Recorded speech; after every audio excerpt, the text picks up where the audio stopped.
the earth that provides sustenance for everything that supplies us with a life and a life force. Everything that sustains us comes out of the earth. So you pour libation, you pour water into the earth to acknowledge the one creative source which has many different names. And all of these different names are legitimate expressions of a people's relationship to the unseen presence. And so you begin every gathering acknowledging the one, the creative source. And you give thanks for that creator's presence in our life, that creator's presence in the world, that creator's presence in the universe. We pour this libation in that acknowledgement and we say, Ashe. Ashe. We pour this libation in acknowledgement of the first human beings to ever walk this planet, African men and women, who lived in Africa over 300,000 years ago, the first people to think, the first people to read, to write, to reason, and set in motion the process by which we are now able to communicate with each other right now. We give thanks for that initial creation and we say, Ashe. Ashe. We acknowledge those African men, women, brothers, and sisters who cultivated civilization along the Nile River Valley, developed universities, developed kingship and queenship systems of government, studied the universe, and created civil and religious systems which have influenced mankind for over 6,000 years. We acknowledge that as the foundation upon which we stand today when we say, Ashe. We acknowledge those Africans who moved from the Nile River Valley to the Niger River Valley and all around the world, bringing language, history, culture with them everywhere they went. And we thank them for their courage, their brilliance. And we say, Ashe. We remember those ancestors who were snatched away from their homeland during the Ma'afa.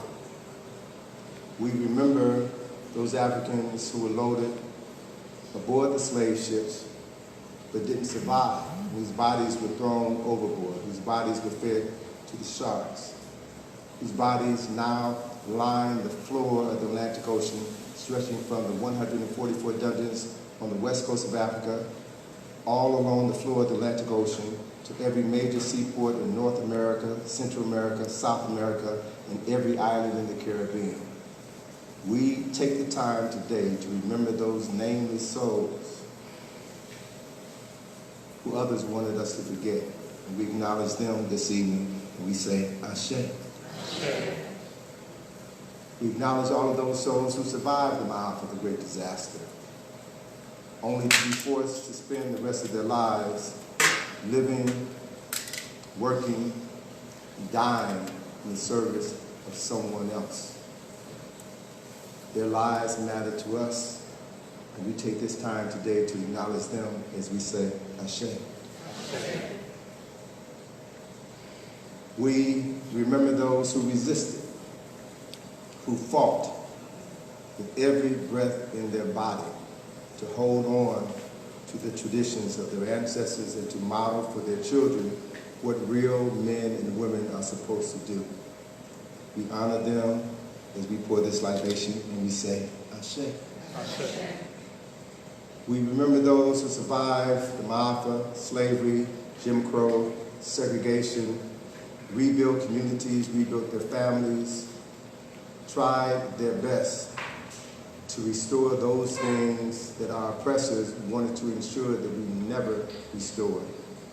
We give thanks to their belief in a force powerful than themselves, which inspired them and helped them to overcome insurmountable odds. And we say, Ashe. And we want to personalize this and invite you to acknowledge those ancestors in your direct family line who made it possible for you to sit in a chair this evening at 640 West to be in this gathering. And we're here today because we remember them. So I invite you to call their names and invite them to be present with you at this evening's gathering. Call their names, please. Resume Clemens, Gloria Clemens, Larry Clemens,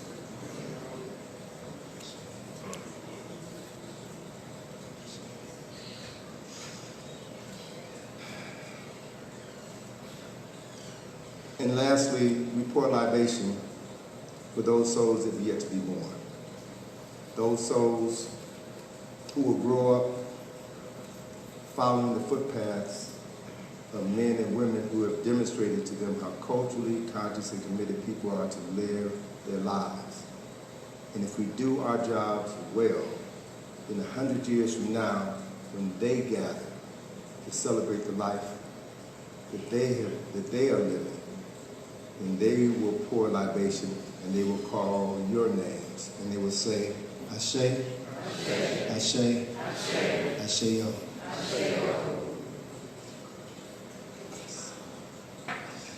Okay, so, Brad, want to come on up? This is my daughter, Atlantis, who's asked me for the car keys to get something out the car. She just finished doing a great presentation at Imhotep. Okay, at Imhotep. I want to thank to Brad and my sister Patrice, who organized the program that we're doing tomorrow, the fundraiser that we're doing tomorrow at the Woodruff Library. It's a fundraiser for the Asa Restoration Project, and in appreciation for the work that they've done to make tomorrow a successful event. Tomorrow event will be. We did 2 events for them as a way of giving back to the community that has given so much to us. So we were at his children's school, Imhotep, what's the name? Imhotep Academy. Imhotep Academy. My daughter Atlantis did a presentation for the young children there and their parents. And then Patrice asked me if I would come here to have a talk. And that's why we're here, right? The main presentation is tomorrow. So the motivation is for you to come to tomorrow's fundraiser so you can really see what we've done over the past decade with the Asa Restoration Project, the first African-American funded archaeological site in history. And what I wanted to do for tonight is do something a little different. The brother mentioned I've been doing this for over 30 years. I lecture all the time. And usually I wind up talking about the same things over and over and over again, but there's so many more things that I want to talk about. So what I want to begin doing now is shifting the conversation.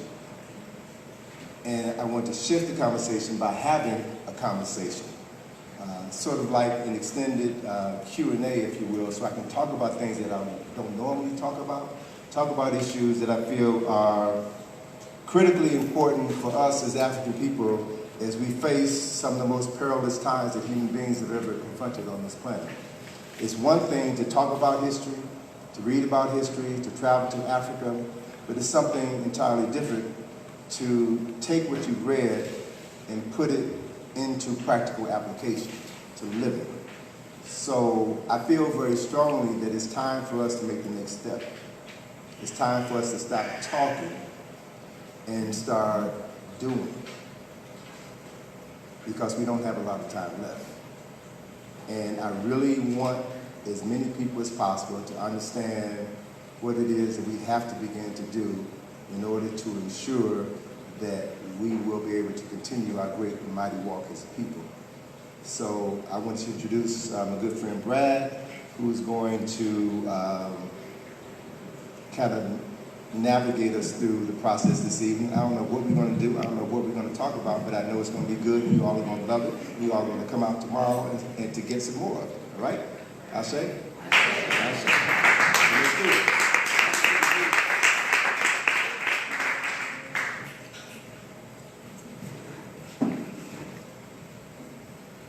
Thank you all for coming out, number one. Number two, we are in some great times, right? Great times, great to be alive at this particular point. So, speaking of time, let's start with time. Been to 2 trips to Kemet with you, and time is important to you, extremely important, and you've left people at the hotel. They wasn't on time. So why is time such a major issue with you at this particular point in your life?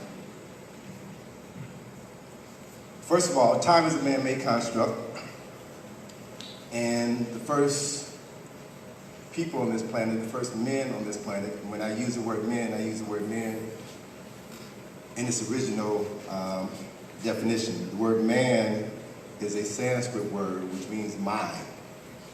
So time is a construct that sprang from the minds of men and women, right? Woman, W-O-M-A-N, means the womb that produces minds, right? So time is a man-made construct that made it possible for people to chronicle specific epochs in their lives and in their ancestors' lives. And all time is relative, right? All time is relative. There's an African concept that all time is right now. The past, the present, and the future exists right now. And that what you're doing today, right now, is rooted in what you did earlier today, an hour ago, 2 hours ago, 3 hours ago. What you're going to do tomorrow is based on what you do right now. So all time is relative, and the relativity of time is related to what you're doing right now. So what you do with this moment. I believe there's a documentary, a new documentary on Quincy Jones. I haven't seen it yet, but I saw the trailer, and in the trailer, Quincy said something that really caught my ear. He said that every person has 26,000 years. 26,000 days. 26,000 days is approximately 70 years, which is the average lifespan. So if we all got 26,000 years, a finite period of time, what are you doing with your time? And what you do with your time, what you do every minute, every second, every day will determine the legacy that you leave for your children and those who follow you. So I learned very early in life how important time was, because I've been self-employed for 39 years. 39 years. And I learned that if I don't do things on time, I won't get paid, or my clients won't come back.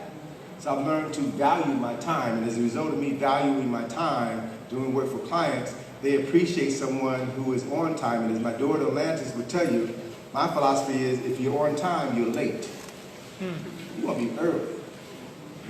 And since most people are late, have no respect for time, by you being on time and early, that sets you apart from everybody else. And it gives you opportunities to do things that very few people will have the opportunity to do. So I take time very seriously. I take my time very seriously. So when I'm doing a study tour to Egypt, I know that the people in that study tour are only there for 14 to 15 days, right? You're only going to be there for 14, 15 days, and then the rest of that trip is a memory. So I'm about maximizing those 15 days. I'm about maximizing the money that you invested in that trip. So there are things that we need to see. You can sleep when you get home. So I'm going to wear you out. I'm going to show you things that will overwhelm you, such that when you get back home, you can process what you've seen. So whether you come to Egypt with me on a study tour, or if you come to an event that we're sponsoring, I want you to understand that if you come late, you're going to be left behind. My philosophy is CB time. You know, black folk have this thing about CB time. My interpretation of CB time is conquered people's time. If African people invented time, and time is relative, you know, everything in the universe functions on time. The sun rises and sets on time. The moon goes through its phases on time. We go through the seasons on time. All the planets revolve around the sun, and the sun revolves around galaxies. Galaxies revolve around, you know, other galaxies. Everything in the universe happens on time, and when you're late, you're out of sync with the universe. That's why stuff doesn't work for you. So if you know who you are, if you understand and respect what your ancestors have given you, then you're going to use that for your benefit, and the universe opens its doors to you. Great. So I'll try to keep my answers short. No, good. That's good. So let's follow this concept of time. You've been to Kemet 57 times now? 56. 56 times. So, how have you changed since trip one? I made my first trip to Egypt in 1980, December of 1980 with Dr. Ben. We spent 13 days on the Nile, and those 13 days transformed my life forever. And that I saw on that trip that I've been lied to all of my life. And most of the people who lied to me were people who looked just like me, my teachers, my preachers. And they lied to me not because they hated me, but because they didn't know. You only know what you know. And if you have a limited amount of knowledge, that's all you can share with folk, is a limited amount of knowledge.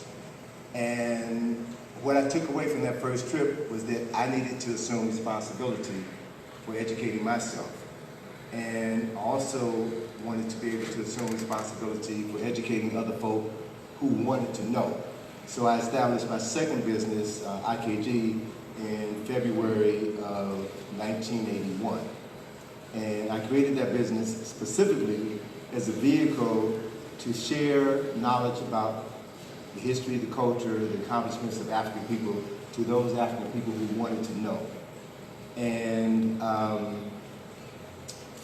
that's what put me on this path. I made my second trip to Egypt in 1985, and it was my return to Washington, D.C. in 1985 that I had a revelation, in that as I walked around D.C. and drove around D.C., I kept having flashbacks of Egypt. I kept seeing things in D.C. that reminded me architecturally and symbolically of similar things that I had just seen in Egypt. So I knew that that wasn't an accident, and I began documenting the history of the layout, design, and development of Washington, D.C. And it was that research that culminated in my creating what is now the Egypt on the Potomac field trip, which we created 32 years ago in 1986. So I've been to Egypt 56 times, and every time I go to Egypt, I see something new, even though I'm seeing the same things, which means that I've grown. Everybody, as long as we're living, we should be growing. And nobody knows everything. And anytime anybody tells you that they know everything, that they have all the answers, you better run from that person, because they're lying to you or they're lying to yourself. As long as you live, you will continue to grow if that's your desire. So I read new material, or I gain new insights on things that I've seen before, so when I come back to Egypt, I can now look at the same thing but see it differently, because I've grown. And I'm sure that as long as I continue traveling to Egypt, I'll continue to grow and see and experience other things. And that's what gives me joy and satisfaction. And also I know that our ancestors are waiting for us to return to an African-centered consciousness, so that they can speak to us, so that we can hear them when they speak to us. They speak to us all the time, but we don't hear them because we got Kanye in our head. We got, $50 in our head. We got, Beyonce in our ear. We got all this other stuff, all these other people in our heads, and not listening to the people that we really should be listening to, who have our best interests at heart. So I trust that through cultivating a great awareness and appreciation of who we are opens ourselves up to begin to travel, to begin to see the things that are there waiting for us to uncover, so that we can do the work that we're born to do. So this is real. So this was interesting for me the last time we went to Kemet.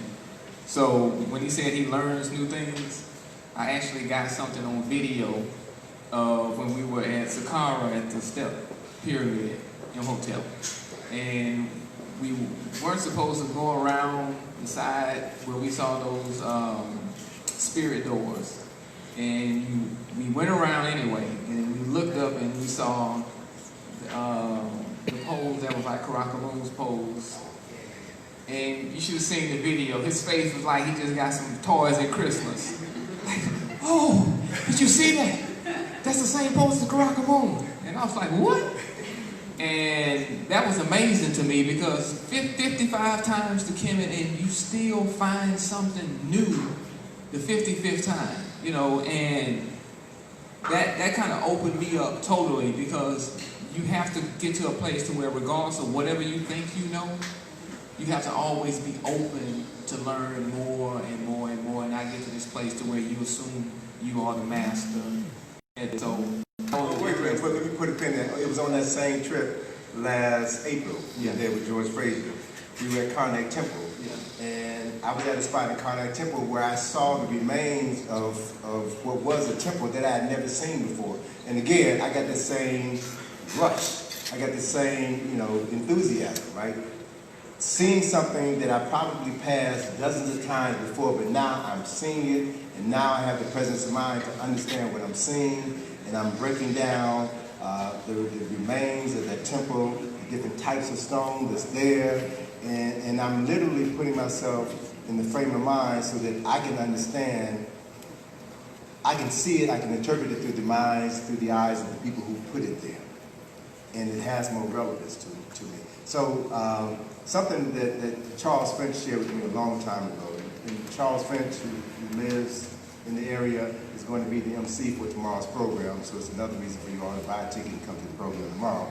But Charles French said to me a long time ago that we think Kemet is dead, but in fact, those ancestors, those Netru are still there. On another level, Apet Aset Karnak Temple is not in a ruinous state, it's brand new. Yeah.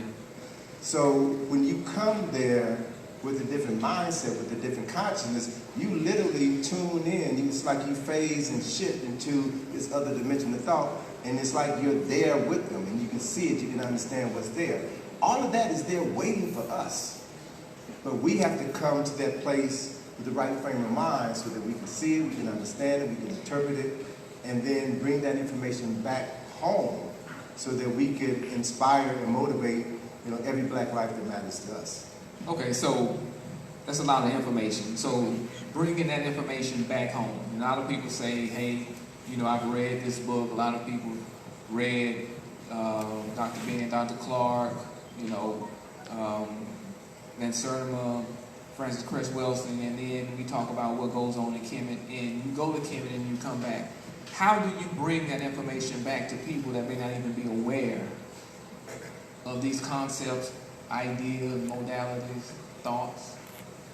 That's the biggest challenge, and that's something that I want to dedicate more of my time to doing, because, brothers, you mentioned the Browder file. I haven't read the Browder file. I wrote that book in 1989, right? So when I go back and reread that book, I say, God, did I really say that? But that's where I was in 1989. I'm not there now. I'm at a different place now. So there are things that I have been fortunate enough to know, to learn, that have put me in another place, right? And I need to be able to talk about these things with folk that can internalize what I'm saying so that they can ask me questions that will help me grow. Because I'm about moving forward. You know, I don't want to stay stagnant, right? I'm about moving forward. So in order for me to move forward, I need folk to help me move forward. I need folk to read more information so that when they come to programs, they can ask deeper questions that will allow me to grow and allow them to grow. So that's the process. That's where we should be. And as I'm talking now, I'm forgetting what your question was. So what was your question? You bring information back, and people may not be ready for that information. So it's always that. It's always that. And where I am right now, at this point in my life, I'm 67, right? I'm 67. So I'm at the point, I don't look 67. You're right. Today is the 12th, right?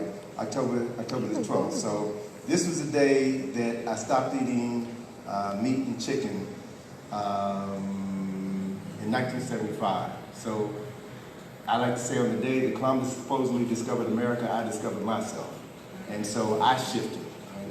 And as a result of me changing things in my life, it's moved me towards some other things. And as I move toward other things, I wind up leaving other folk behind who are not ready to move forward. And that's life. Not everybody is here on the same journey. And that's cool. I've learned over time to be more respectful of other people's journey. My journey is my journey, right? And I don't have the right to impose my thoughts, my ideologies, my philosophies on others. Everybody is exactly where they want to be. So I'm at the point in my life where I want to share what I know, what I've learned with others who also want to know and learn and grow. Being self-employed and being in the business of writing books for black folks who are programmed to not read or to not enjoy reading. Having conversations and doing things for black folk who've been programmed to hate being black, who've been programmed to hate being African, has taught me that one, I'm not going to reach everybody. It's impossible to think we're going to get all black people together to do everything in lockstep. That's foolish. That ain't going to happen because it ain't never happened before. It's taught me to be realistic and to accept the fact that in every situation, there were always a handful of people who did the heavy lifting and made it possible for other things to occur. It's always been like that, so it's not going to be any different now. So it's important for me to be able to have a higher level of conversation, a deeper level of conversations with folk who are going to move forward to help us do the things that we have to do in this next period of time that's coming, because time is shifting. And you all need to be aware of the fact time is shifting. Time is moving faster than it's ever moved before. The earth is dying, and the people in control of this planet don't give a damn about the planet. So Mother Nature will push back, and Mother Nature never loses. Mother Nature never loses, right? So we need to prepare ourselves for some dramatic changes that are going to be taking place on planet Earth. Changes that we're going to see in our lifetime. So that means that we're going to have to use our time more judiciously, that there's no time to play. Today is also the birthday of Dick Gregory. Dick Gregory always talked about honoring your body, taking care of your body, right? Knowing that your body is a temple. Your body is the place where the Creator resides. And there's certain things that you should not do to your body. There's certain things that you should not put in your body.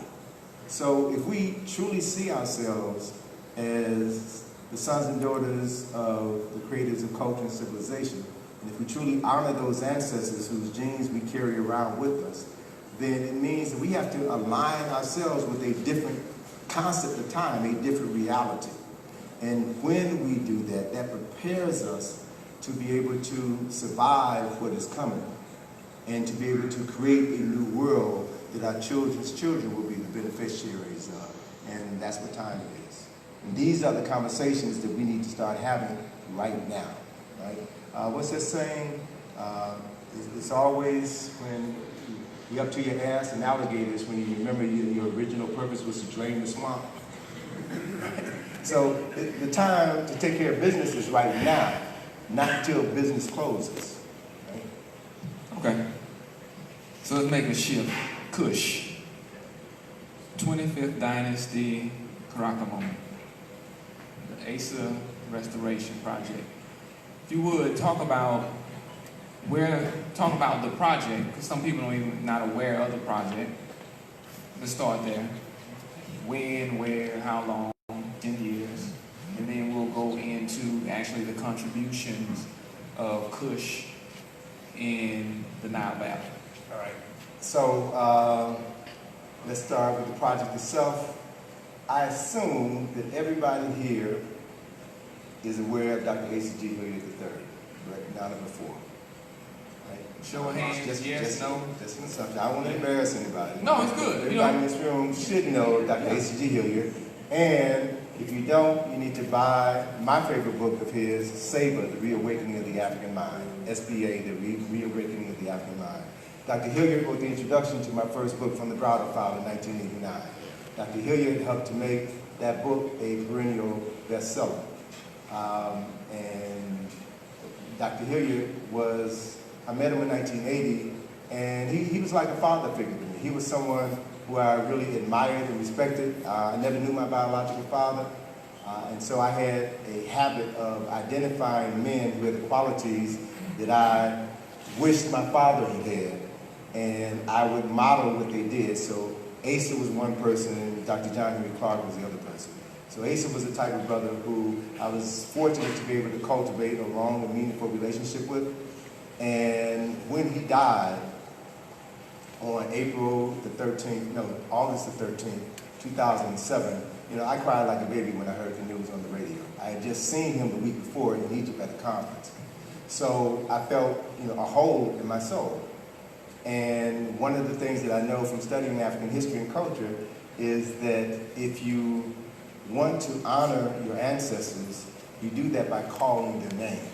That's why people name streets after ancestors. We drove down Martin Luther King Street, and you were telling me about the mayor's promise to make this MLK in Atlanta look different from the other MLKs all across the country. And I can always tell, I travel all around the country, I can always tell when I'm in the hood because I see MLK Street.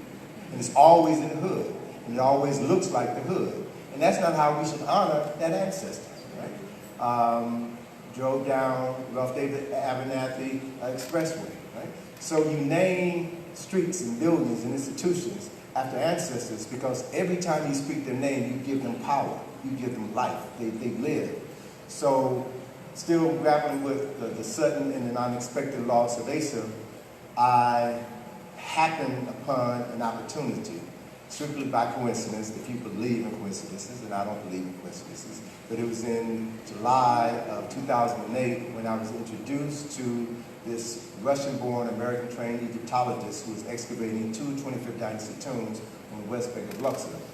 My Egyptian friend, close Egyptian friend of 23 years, sent his nephew over to my apartment to tell me about the project he was working on, to make the introduction with Alina, and set up a meeting for me to go over and see the excavation. So when I went to the site, I saw this white woman, born in Russia, who was an expert in the 25th dynasty. The 25th dynasty is the only dynasty in the 30 dynasties of the history of Egypt that white Egyptologists will acknowledge was a black dynasty. Right? So Alina is one of the world's foremost authorities in the art and history of the 25th dynasty. And she had been working for another major institution, restoring some 26th dynasty tombs on the west bank of Egypt, and then on the west bank of Luxor. And in her spare time, she was looking for the so-called lost tombs in South Ossetia. And she found them in 2006. And upon finding these lost 25th dynasty tombs, she went to her employer and told them of her discovery and asked them if they would be, interested in funding this work. And they told her to, leave this alone. These are not your people. But she said, but this is an important aspect of Egyptian history. Leave this alone. So by her being born in Russia, she didn't understand American racism. But she has this deep and abiding love for the 25th dynasty and its relationship with the earlier periods of ancient Kemetic history. So she quit her job and used her money to fund this excavation of these two tombs. And when I met her in 2008, she was 2 years into the project. She had maxed out her retirement. She maxed out her credit cards. She was tapping into her daughter's college tuition to fund this excavation, which was costing her somewhere in the neighborhood of $40,000 a year, $10,000 a month. She worked 4 months out of the year. So she gave me a personal tour of this partially excavated tomb. And when I saw what she had uncovered, when I heard her story, I'm faced with this opportunity of a lifetime, right?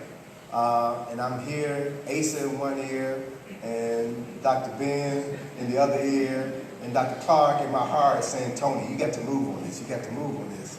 And I just told her, all right, I'll be your Carnova, right?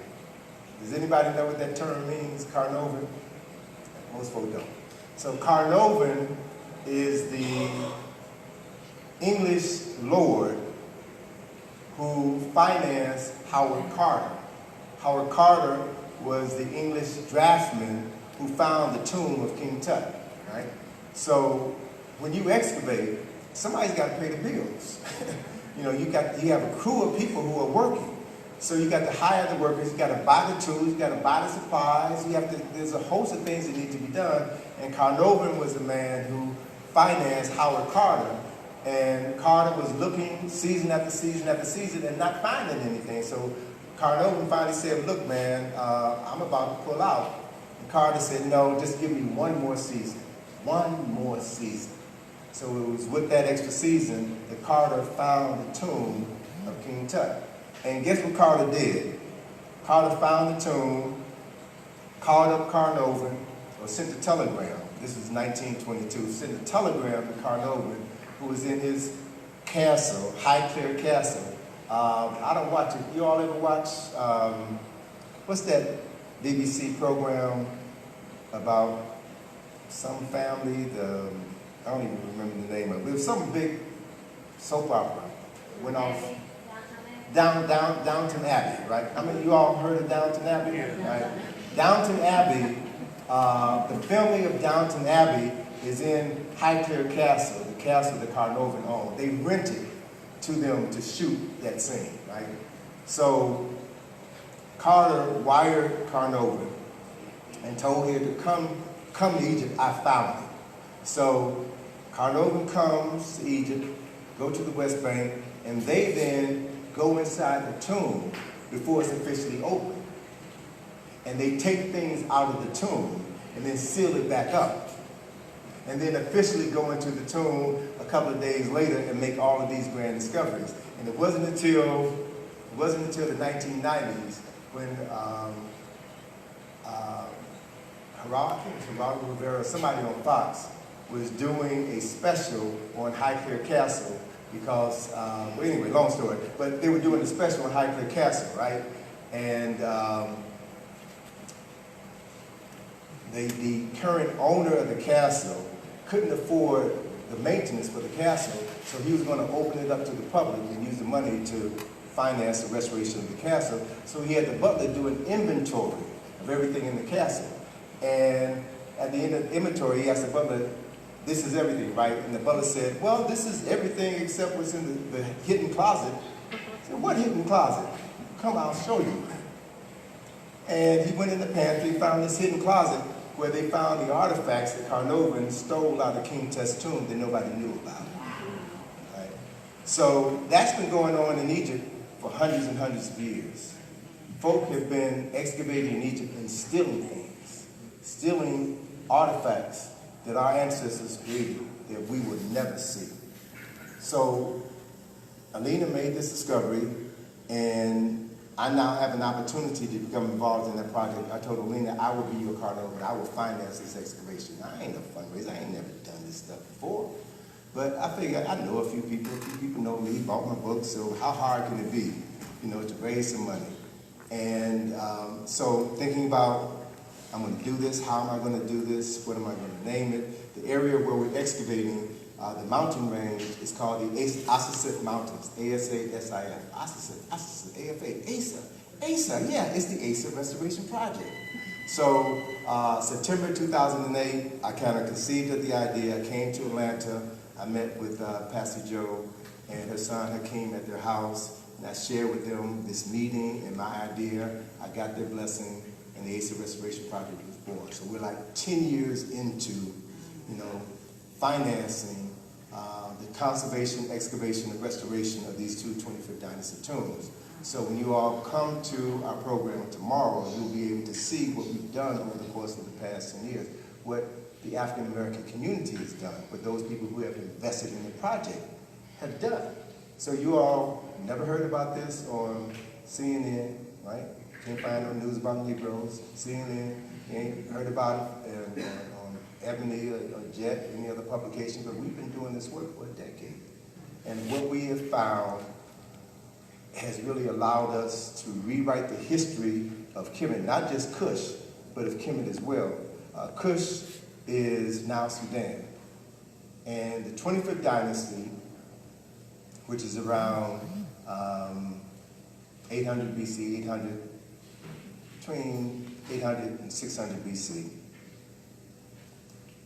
Kemet had been invaded by Libyans, by Persians, who were milking Kemet dry and propping up puppet leaders to run the nation and to ship gold to these other sources.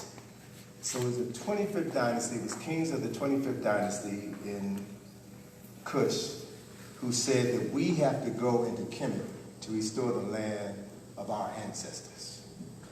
And they waged the first holy war in history. They drove out the invaders, and then they set up shop in Kemet. And upon setting up shop, they engaged in the first recorded Renaissance in history. So when you all hear about the Renaissance, you think about France, and you think about, Italy and what these Europeans have done. Well, the first Renaissance in history occurred in Kemet and was initiated by Kushites, folk who look just like you all. And so for approximately 100 years, they engaged in acts of Sankofa in the restoration of Kemet and reached back 2,000 years into the past to the time of the pyramids and brought all of that architectural knowledge, spiritual knowledge, literary knowledge in reestablishing the land of their ancestors throughout all of Kemet during the 25th dynasty. They rebuilt temples, monuments, and the two officials whose tombs we're excavating, Karabashkin and Karakomen, were the first two Kushite noblemen to be buried in Kemet when they died. So we are excavating and restoring two 25th dynasty tombs. And in the process of doing this excavation and restoration, we are in a position to literally rewrite 3,000 years of African history. We're able to tell stories that nobody else wants to tell because it's an African story. So we have the artifacts, we have the evidence, and we have the presence of mind to be able to document what we found and to share this information with people who have the greatest need to know, and that's us. And that's one of the reasons why my daughter's been coming and participating in the excavation for the past 8 years, since 2010. So when you made the suggestion that we go to Imhotep school, I said I want Atlantis to talk so that young children can see someone who looks like her, who's doing things that only white folk have done, so that they would know that they can do it too. So that's why we were there, and Brad packed the house. We had the young folk and their parents there listening to Atlantis and becoming inspired, right? And so we're now here to share our story with you so that you can become inspired. And hopefully you all will understand the historical importance of what we're doing and get on board and make contributions to this project so that we can continue to do the work. We're slated to restore the tomb. Hold that thought. Because this is the thing. Okay. Because it took me a while to wrap my mind around the whole concept. Right. 2 trips. And this is the first time in the history of people of African descent, or specifically at this point, African American people, to fund an excavation and restoration project in the history of Egypt. Period. So throughout all the information that has been transcribed, stolen, taken, offered to you, it's always been given to you, for the most part, through the lens of somebody that does not look like you. So now we have an opportunity to get a true narrative without anybody having any kind of political agenda or religious agenda. So this is a huge space, and it took me a couple of weeks after I got back the first time to say, you know what? When is the last time you ever read something? Well, when is the last time you've known of a black archaeological dig find project? Anybody? You know what? In Kemet, I forget which Nesubidi talked about it, but he actually restored the archaeological site in I forget which stela it's a part of, but it was rare that it's rare that somebody actually does that. But he didn't steal the stuff from there. He cleaned up the site. Okay. Well, let me I got to do the research on which pharaoh or Nesubidi did that. This is current in... No. This is the king. He's talking ancient times. Oh, ancient Yeah. times. He's talking about modern times. Yeah. But modern times, everybody steals stuff. Oh, I mean, when you talk about the temple tomb we're talking about, when we're talking about the Cushites, what Brother Browder was talking about, they restored as well. And that's something I want you to talk about as well, is that influence of Nubians, people of Kush, that came in to create the Renaissance that you were talking about. Those were some of the first restorations or restoration processes. So, as I was saying, contemporary Egyptologists, particularly there's a book called The Mind of Egypt, written by Jan Asser. Very brilliant, prolific, I think he's a German Egyptologist. And in The Mind of Egypt, he has a chapter on the 25th dynasty. And he does acknowledge the significant contributions of the Kushites. And he refers to the Kushites as having initiated the first Renaissance in history. And he uses this term that I really love, really appreciate. He says that they engaged in the act of retroactive remembrances. Retroactive remembrances, that's Sankofa. Going back and reclaiming the knowledge of the past and using it to build your life today. Retroactive remembrances. That's what libation is, retroactive remembrances. So we have always done that. And in the process of doing that, remembering the ancestors, it opens up channels and opportunities for the ancestors to come when you acknowledge them. And if you're in the right frame of mind, they will inspire you, inspirit you. Right? So we use these terms without really understanding what these terms mean. We use the term enthusiasm without understanding what enthusiasm means. Entheoism. Theo means God. To bring the Spirit of God inside you and moving forward with that Spirit. So it's the Creator moving through you to accomplish things on earth so that you become a creator. We're here to be the vessels for our ancestors to use. That's the only reason why we're here. So the question is, what ancestors are coming in through you? When you do a libation, there's some ancestors that you don't want to call. There's some folk that need to stay dead, right? And other folk that you want to lift up, but you have to be able to distinguish between the two. So the 25th dynasty kings, and if I can kind of give you the chronology, Kashta was the first 25th dynasty king to initiate this process of Sankofa. And Kashta has this saying, and it goes back to your first question. Kashta has this saying, there's no past, there's no present, there's no future, for all three are simultaneous. Now, he said this around 800 BC. Now, wrap your mind around that. There's no past, there's no present, there's no future, for all three are simultaneous. What the heck does that mean? What do I do with that once I think I understand it, right? So he was the one who initiated the first effort of Kushites to drive out the foreigners and restore Kemet. And all of this is in Jan Asman's book, The Mind of Egypt. So follow this process. Kashta comes from Kush or Sudan into Kemet, and he comes to Waset, which is now known as Karnak, right? And he goes to the temple Ipet-Aset, which is now known as Karnak Temple, which is the largest temple ever built by humans on the planet. He comes into Ipelasut, which means the most selected places, and he has his soldiers bathe in the waters at the sacred lake, so that our men, the unseen presence of the Creator, who resides in that temple, could bless them and protect them as they wage war against the enemy of their ancestors. Now, this is all documented, right?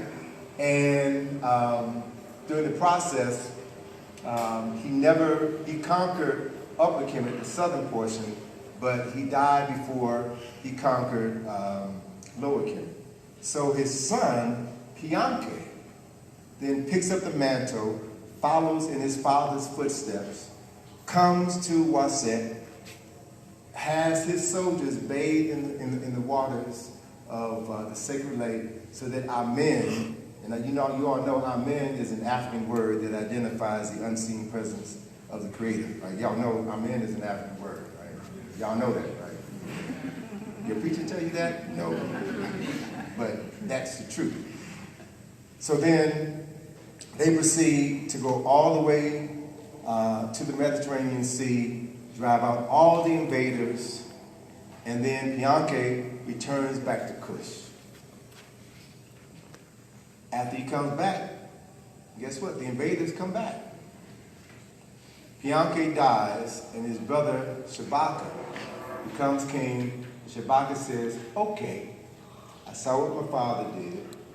I saw what my big brother did. And I saw what their shortcomings were. I'm not going to make the same mistake.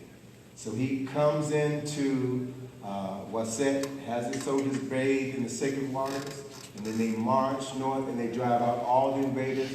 Shabaka says, all right, instead of going back to Cush, I'm staying here. I'm going to build my palace here. I'm going to rule from here and have garrisons of soldiers in the north and the east so that those invaders don't come back again. I'm going to preserve the land of my ancestors. So that's when Shabaka really took things to another level. And if you all have read Stolen Legacy, in Stolen Legacy, Professor George Hume James makes reference to the Shabaka stone. Right? The Shabaka stone is a large piece of basalt. It's about this big, that you can find on the first floor level of the British Museum in the Egyptian collection. Shabaka stone was an inscription that was carved by priests during the time of Shabaka. Now, just follow this process. So I want you all to think like Africans for a minute, right? Think like Cushites for a minute. Shabaka, following the footsteps of his big brother and his daddy, restores, conquers Kemet, drives out the foreigners, and then he says, my job is to restore everything that my ancestors have built and had fallen into decay. So what he does was he sends his priests, his architects, his engineers, his scribes all throughout Egypt to survey all of the temples, all of the monuments, and give him a written record of their condition. And then he receives that information. The priest comes back to him and says, I found this document in the temple, but it was worm-eaten. Right? So understand this process. So every temple in Kemet had a library, and every library had thousands of scrolls, thousands of documents that had been written, rewritten, because this was before Xerox machines and printing presses, so he had to write everything by hand. That's why they call it a manuscript, manual writing, manuscript on papyrus scrolls. So in these libraries, one of the jobs of the young priest was to be a scribe and copy the older texts so that they would be preserved. Right? And so this one particular priest talked about this important text that had been worm-eaten, which meant during the time of the occupations of the foreigners, they did not preserve these scrolls. So Shabaka then tells him, I want you to make a new copy of this sacred text and make it better than it was before. Right? So in order to make it better than it was before, it means that you have copies of the original text back home in Cush. So in order to ensure that this document would not be lost or destroyed, he had him had the priest carve this document on a piece of basalt. Basalt is one of the hardest stones in the world. It's a black stone. And so the Shabaka stone is this piece that they have in the British Museum. So just share this with you and then we can go to the next question. So this document, the Shabaka stone, is a copy of the oldest story of Genesis in the world. The oldest story of Genesis in the world. Precedes, Abraham, precedes the Torah by hundreds of years. And in this story, they talk about the Creator or God creating the world. But in this story, they talk about the God who created the God who created the world. Now, black folk, we got it. I mean, we tell. We conceptualize God is a man-made concept, So let's be clear about that. Ain't a white man in the beard sitting on the throne. That stuff is fantasy, right? But these are all principles, concepts, and ideas that guide us, that direct us. So we're used to hearing the story of a creator who created the world, but they took it deeper to another level. The creator who created the creator who created the world. These are deep African concepts that most of us have no awareness of the fact that they even exist. So like there's tons and tons of information just like this, waiting to be uncovered, waiting to be interpreted, to be analyzed, and to be shared with folks so that we can shift our consciousness and do the things that we're supposed to do. So the 25th Dynasty opened that door.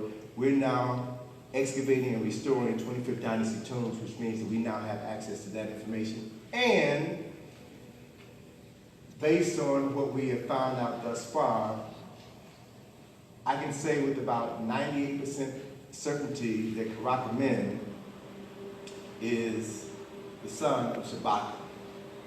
And we've also found in the tomb of Karakamen the tomb of his brother Nesimenepet, who was probably the son of Shabaka, who was also a priest at Karnak Temple, where Karakamen worked.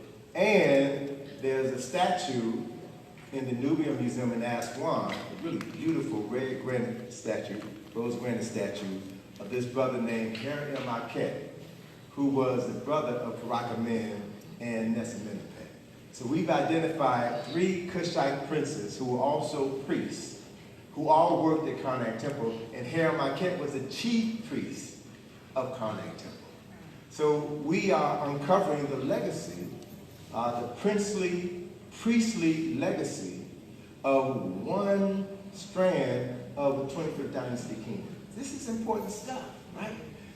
And this is what we're doing right now in real time. So just imagine, one, how pleased the ancestors must be that this is happening. Just imagine how pleased they are that Patrice had the insight to say, let's make this tonight happen so we can talk about this, so you all can think about this, and as a result of thinking about this, you're giving energy to them. Imagine how good they feel right now. So continue to imagine how they will inspire you tonight in your dreams to want to do something to expand on this movement, to expand on this transformation. This is a transformation. This represents a pivotal shift in the consciousness of those black folk who are ready to start thinking and moving and doing things differently than we've done before. This is where we are at this particular point in time in history. And what you all do right now will change the course of history forever. I mean, this is how important this process is, and this is also the reason why our oppressor didn't want us to read or write. Our oppressor wanted us to believe that the Egyptians were white. Our oppressors wanted us to believe that we ain't African. Because as long as we believe the lie and live the lie, they will remain in power. But once we begin to open ourselves up to the truth, everything changes forever. And that's what time it is. Good. All right. So we're going to take a couple of questions. Okay. All right. And do like you did. Yeah, I always do, brother. I always do. So we're going to take a handful of questions. Keep them high level. I got you. And this is the protocol. No filibuster, soliloquies, epilogues, Canterbury Tales, prologue, and none of that. When you get an opportunity to ask a question, this is what you should say starting this off. My question is, and ask your question, right? We don't want to hear about you and your brother-in-law and how many times you've been to the bookstore and all of that. Get straight to the question. So y'all repeat after me. My question is. All right, one more time. My question is. All right, here we go. All right, my brother, you ready?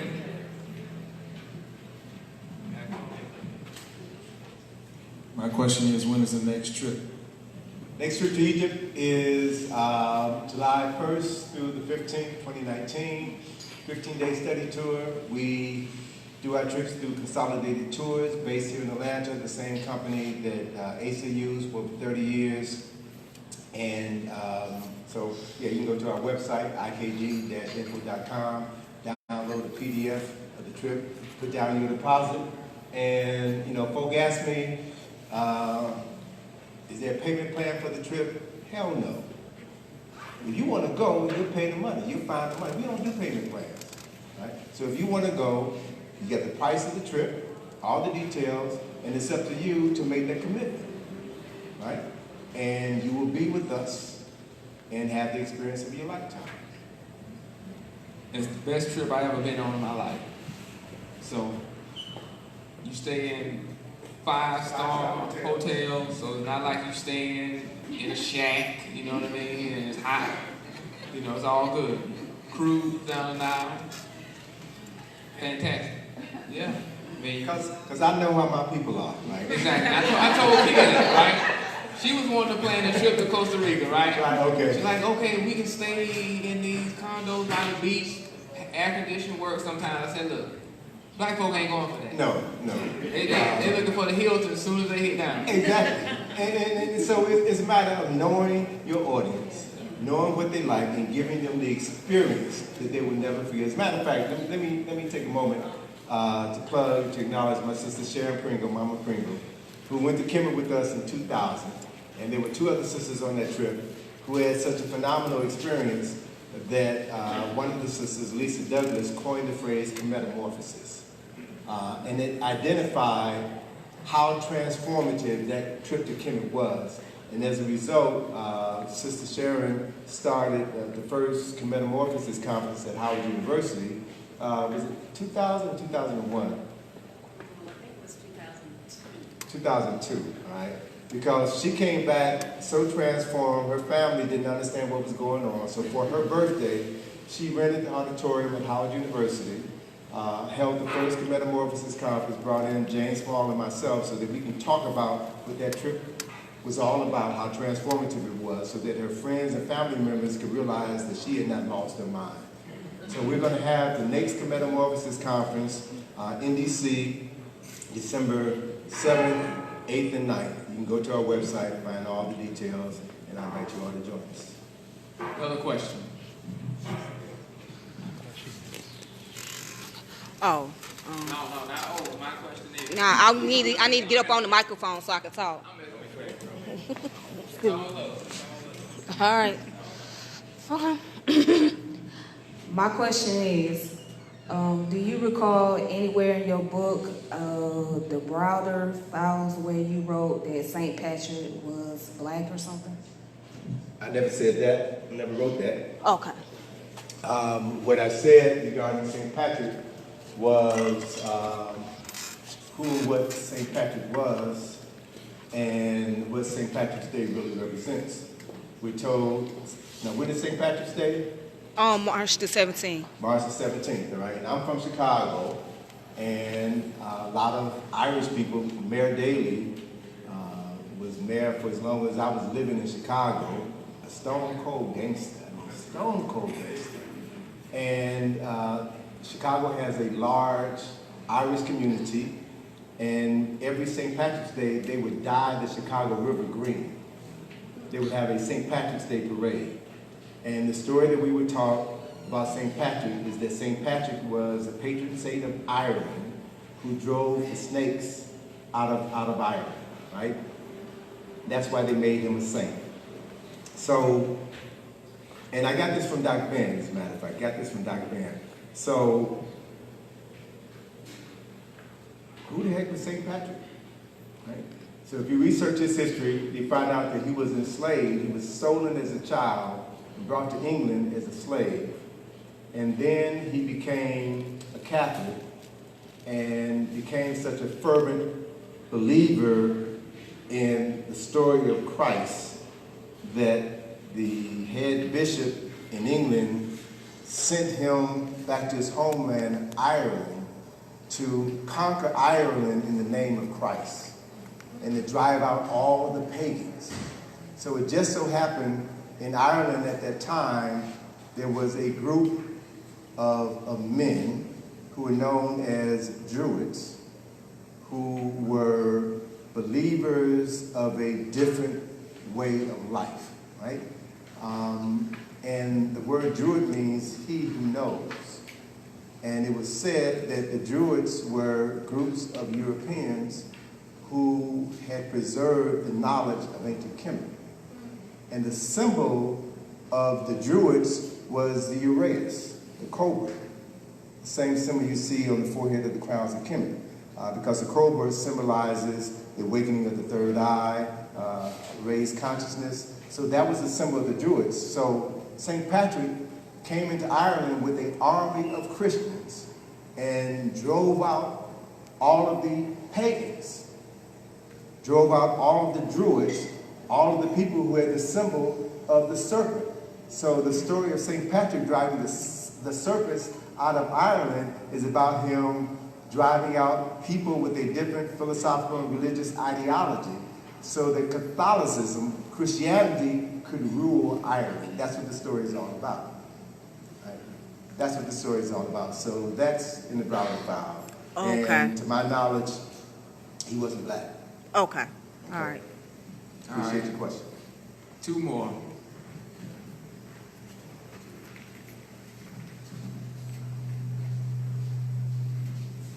My question is, do you think it's useful for our people to investigate some of the ancient forms of organizing time, such as in Kemet, doing the 10-day week, to see if it will maximize productivity for our people? Okay, I'm a very practical person, and as a result of being self-employed, I deal with practical things. I've learned to step beyond the theoretical and the philosophical and deal with what is real. And my honest response to your question is, I don't think that matters right now. We need to master the 7 days before we can start thinking about 10. Right?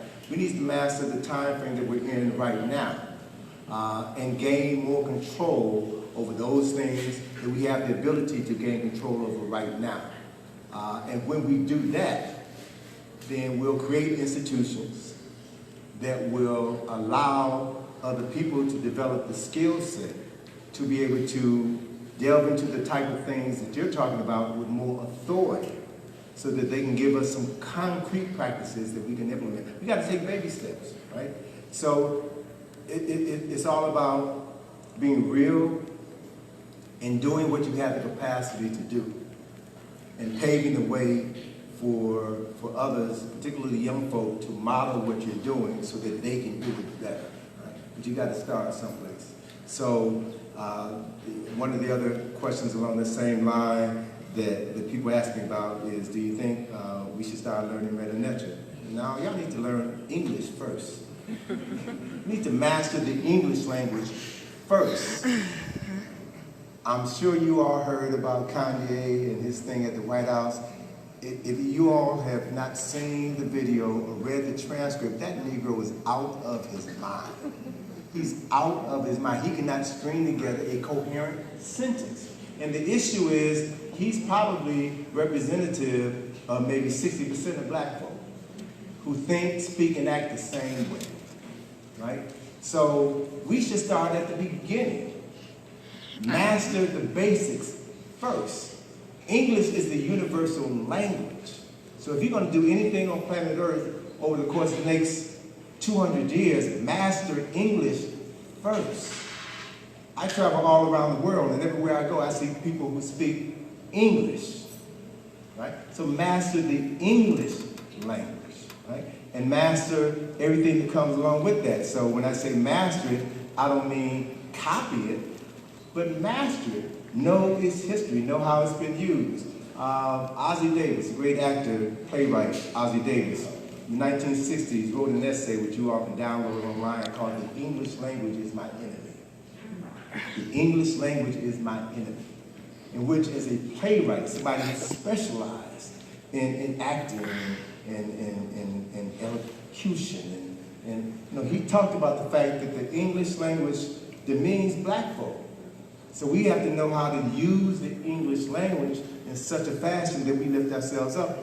And there's a video that Atlantis turned me on to a couple of years ago of Martin Luther King talking about blackness and the importance of blackness. And he talks about the fact that there's 127 adjectives for the word white, and all of them are good, pure, white, holy, angels are white, angels' food, cake is white, but of the 125 adjectives for black, black is dirty, evil, unclean, and so there's a video of Dr. King talking about that. Dr. King got that from Ossie Davis's article, right?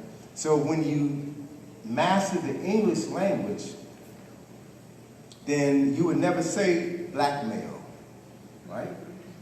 There's certain things that you won't say because you understand the power of language. If you understand Malcolm X, in the autobiography of Malcolm X, he talks about when he was in prison. He wrote the dictionary by hand, the entire dictionary. And in the process of writing the dictionary, he learned the first time the power of words and the power of the English language, right? And that helped him to become a better speaker. Most people speak English and don't have the faintest idea what they're talking about, right? And again, if you listen to what Kanye said in the White House, and you realize that Negro is crazy. He cannot speak. He cannot speak. Thought precedes speech. So you have to think about what you say before you say it. So if you can't speak, it means that you can't think.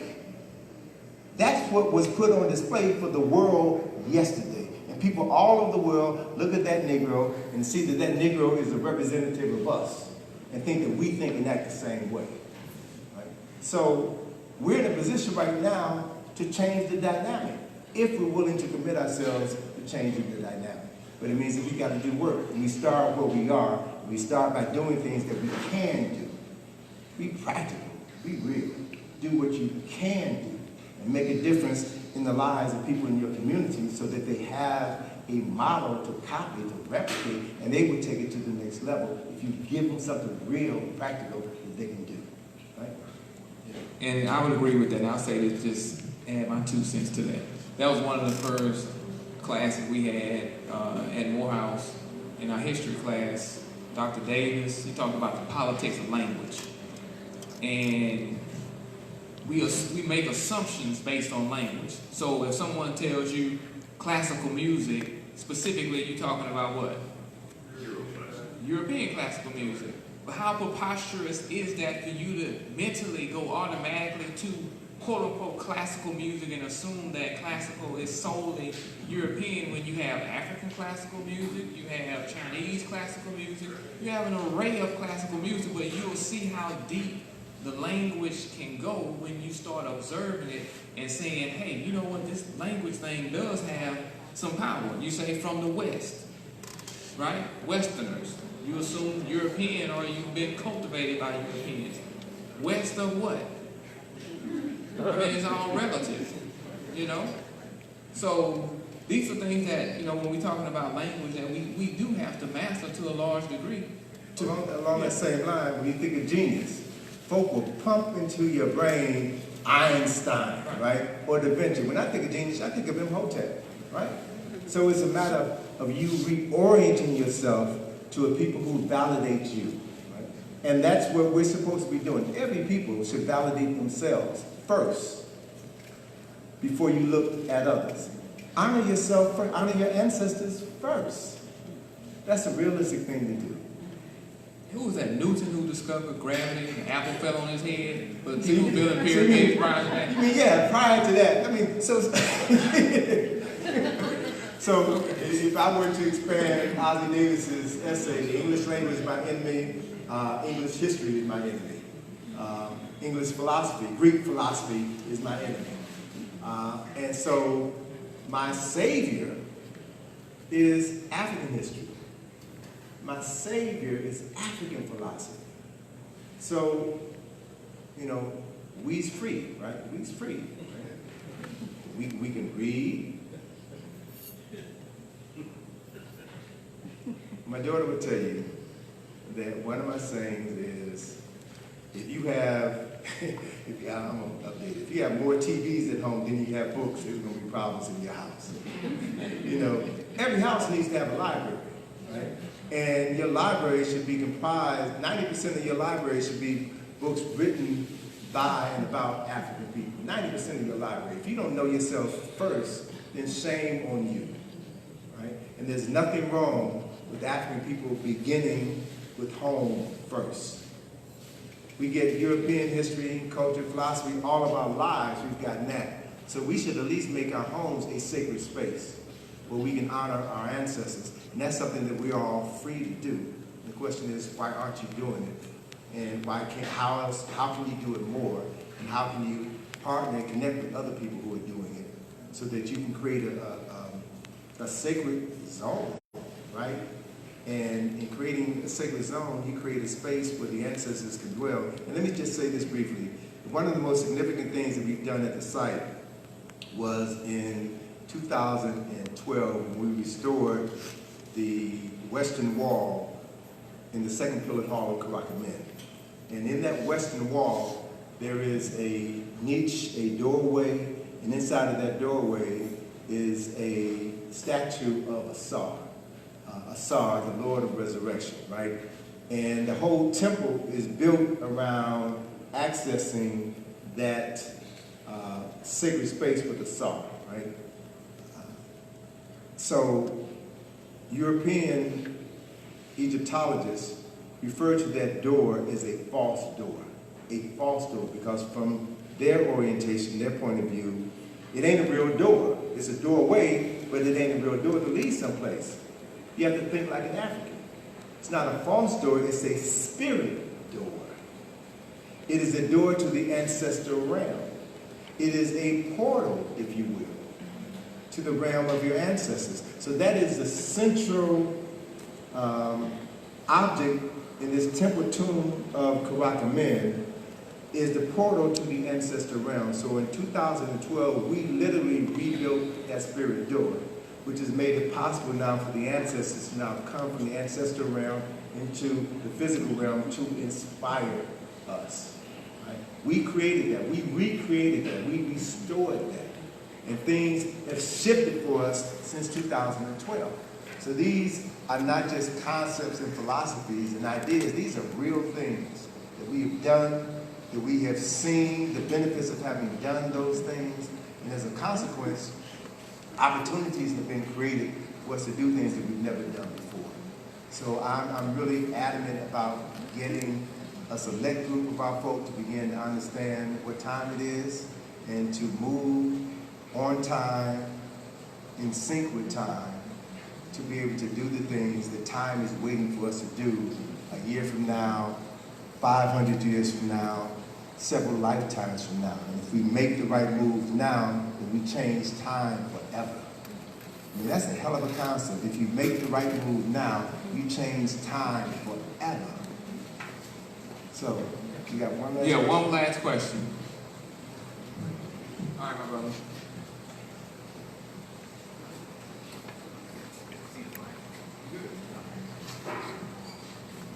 All right. My question is, first let me say, I used to be Christian. As of 3 years ago, I saw Young Rock Newman, and it just completely changed my world. So my question is this: do you ever feel like that Christianity or religion in general is one of the biggest cripplers of the black community as far as becoming conscious? Well, brother, I used to have hair, right? Everything changes, man. We just need to be ready for the change.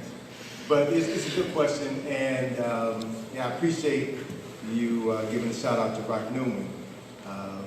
And if you notice from that interview, Rock snuck that question in there because Rock wanted me to answer the question for some relatives at home, right? And he knew, and I told Rock, you're trying to get me in trouble, so let me put things in context, right? Because I understand where we are. The only reason why we're Christians is because the people who stole us and sold us, enslaved us, raped us, and lynched us were Christians. That's the only reason we're Christians. All enslaved people, all conquered people take on the religions of their enslavers and their conquerors. Period. That's history. That's history. So I also know, based on my travels to Egypt, based on my studies of the history and culture, that Christianity is nothing but a diminished form of Kemetic spiritual traditions. I know that Judaism is a diminished form of Kemetic spiritual traditions. I know that Islam is a diminished form of Kemetic or African spiritual tradition. I know that. But I also know that within those systems are truths. I had a good friend of mine who's a minister, who's also established a Kemetic church, South Carolina, Columbia, South Carolina, told me, Tony, you know, the Bible contains truth, but the Bible is not true. And you have to know that these sacred books are written in code. These sacred books are not written for the average people. If you look at the history of the Bible, particularly the history of the King James Version of the Bible, which is the most popular book in the world, King James Version of the Bible. And that book was originally written, it was not written for the average people. If you lived back in the 16th century in England, nobody in this room would have been allowed to read that Bible. It was just written for the wealthy and powerful people because it contains that text and the Torah as well as the Quran are books that are written with symbolism, metaphors, and allegories that are not meant to be taken literally. So only people with a superior education knows how to interpret the symbolism and the metaphor, right? And you get a different understanding of that information based on the quality of your education. Only those who haven't been educated really believe that somebody named God created the world in 7 days. Really? That somebody named God created man from earth, breathed life into him, and didn't want man to be alone. So put him to sleep and took out his rib and created a woman from man. Really? And this same God left man and woman, Adam and Eve, in this paradise and told them they could do whatever they want to do, but don't eat from the fruit of the tree of knowledge. And didn't know that they were going to do it. Really? And then once they did it, you then kicked them out of paradise. And because the woman convinced the man to eat the apple, then the woman is the reason for man's fall from grace. So she now has to bear the pain of childbirth. And everybody else who comes from her is born in sin. Really? I mean, you really expect me to believe that? I choose not to. I choose not to because I know better, right? But at the same time, I know that there are folk who haven't traveled as I've traveled, haven't read what I've read, who believe in the literal interpretation. And I've learned to respect people where they are. I know, and I mentioned this on Rock Show, that my grandmother is the model for me of an ideal Christian. My grandmother believed in the Bible. My grandmother introduced me to the church as a child. And I would ask questions. Why is everybody in the Bible white? Why aren't there people? You're not supposed to ask questions like that. You know, I go to church, and there was at church with my mother, where somebody in the church stole my mother's purse. So this is supposed to be the house of God, but people, there's thieves in the church. How do you reconcile that? You know, the preacher is sleeping with other women. How do you reconcile that? So I'm asking questions that we're not supposed to ask, because I have a curious mind. And you can't just say, I don't buy the fact God said that you got to believe. No. I want to know. I have a curious mind. And as a result of being curious, inquisitive, I found that the people who gave us the Bible lied to us. And they used this particular text in order to enslave us spiritually. So we're here in Atlanta. Let me ask you all a question. How many of you all here in Atlanta know of Reverend C.C. Jones? One person. Two people. No, see, everybody here in Atlanta should know Reverend C.C. Jones. Why? Because Reverend C.C. Jones wrote a book called The Religious Instruction for the Negro back in, I think, the 1830s, 1840s. You can Google it online and download a copy of this book. So the whole purpose behind religious instruction of the Negro was white folk became afraid for their lives after Toussaint Louverture and the rebellion of Africans in Haiti, after Nat Turner and other rebellions, and they were afraid that Africans were going to rise up and kill them. So that they decided that it was time now to introduce enslaved Africans to Christianity. Prior to that time, we were not allowed to become Christians. Why? Because the Pope Eugenius IV, said that Africans had no soul. That's why the Catholics stole us and sold us and raped us and lynched us, because we were not human beings. We didn't have a soul. So Reverend C.C. Jones said, in order for white folk to be safe, we need to change the dynamic. And he wrote this book called The Religious Instruction of the Negro, which documents the curriculum for which they then began the process of introducing enslaved African people to the Bible. Since it was illegal for black folk to read, then he gave them oral instructions on the Bible. So they taught black men in the concentration camps. I don't call them plantations. They are concentration camps. So they identified a black person that they could trust. And he began to teach him passages from the Bible. And C.C. Jones said, Reverend C.C. Jones says that he specifically taught them passages where God, in the Old Testament, ordained that there would be a class of slaves and a class of masters. God ordained that. So you Negroes are exactly where, you Negroes are exactly where God wanted you to be, enslaved. That's in the book. So he pulled all of the passages out of the Bible that justified slavery in order for black folk not to rise up and kill their enslavers, not to kill, not to destroy the instruments, not to burn down the farms and all this other stuff. So he lays out the whole curriculum, and then he goes to the owner of a concentration camp here in Georgia and asks him if he can implement his curriculum there. And he lays it all out. And so after that process began, they introduced Africans, enslaved Africans to Christianity, and then gave them Sundays off so they could now integrate these teachings into their livelihood, right? And then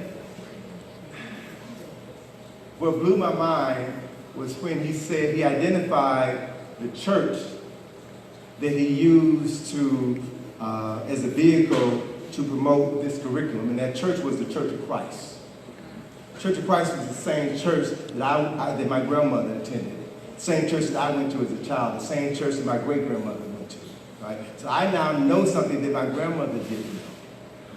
And I now understand why she told me, if you don't belong to the Church of Christ, you're not going to heaven, because the Church of Christ is the only church that is legitimate, and all these other churches, all the people who go to all these other churches are going to hell.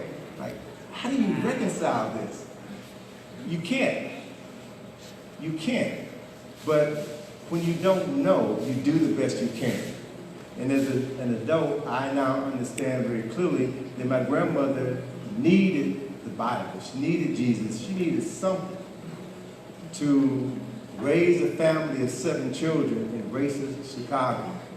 She needed something to help her deal with her husband who couldn't find a decent job to take care of his family in racist Chicago. So I understand why she prayed to Jesus every morning. She prayed to Jesus every night. I understand, right? And so I would never take that away from my grandmother because she needed that. Everybody needs something to get through life. So I respect people's traditions, whatever they are, but I also understand that nobody has the right to impose their beliefs on me.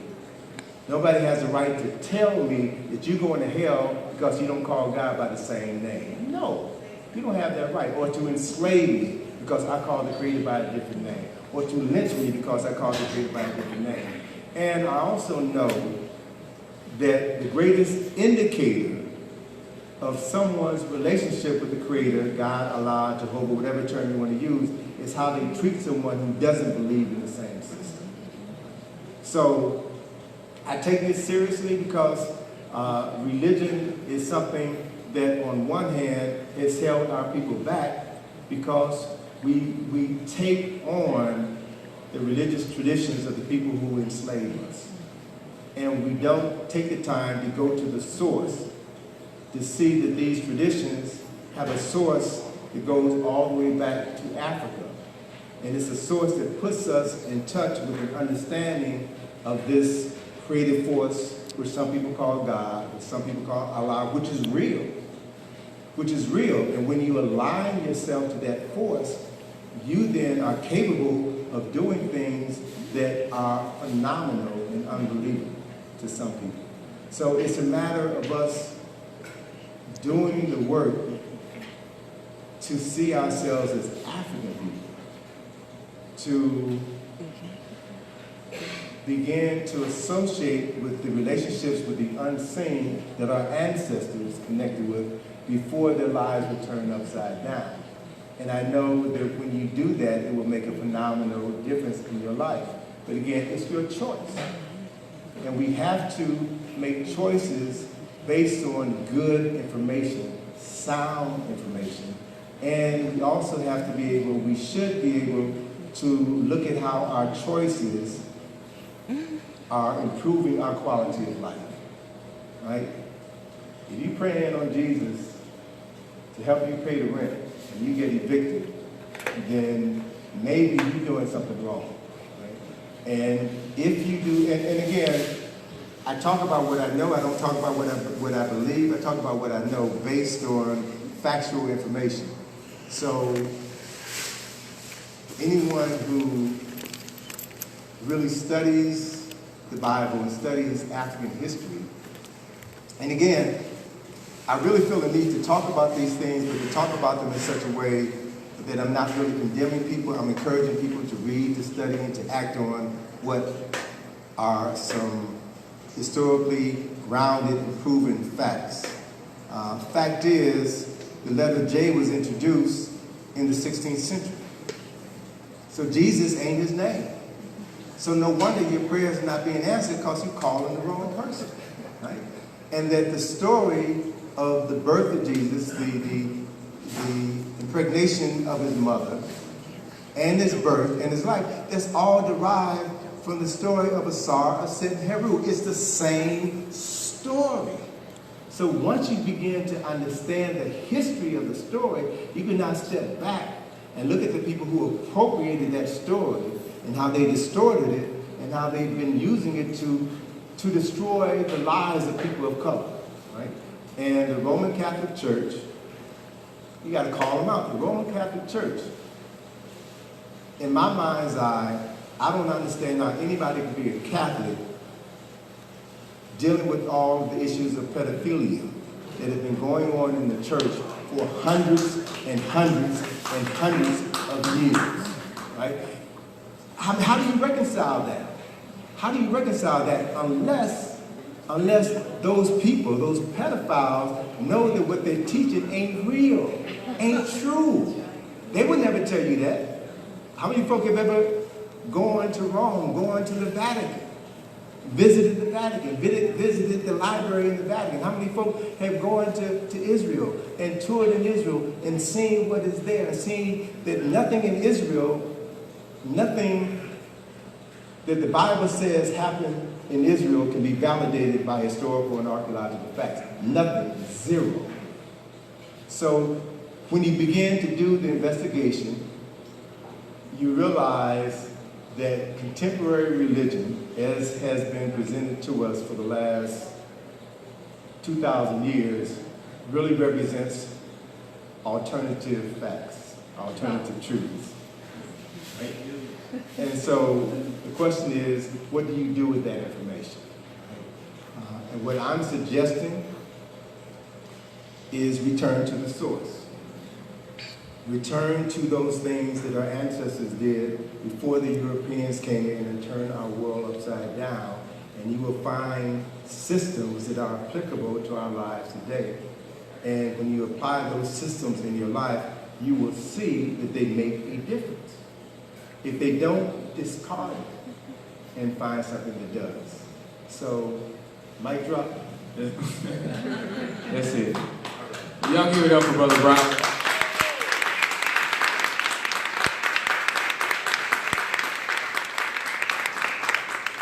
We definitely want to thank you all for coming out. Patrice, where are you?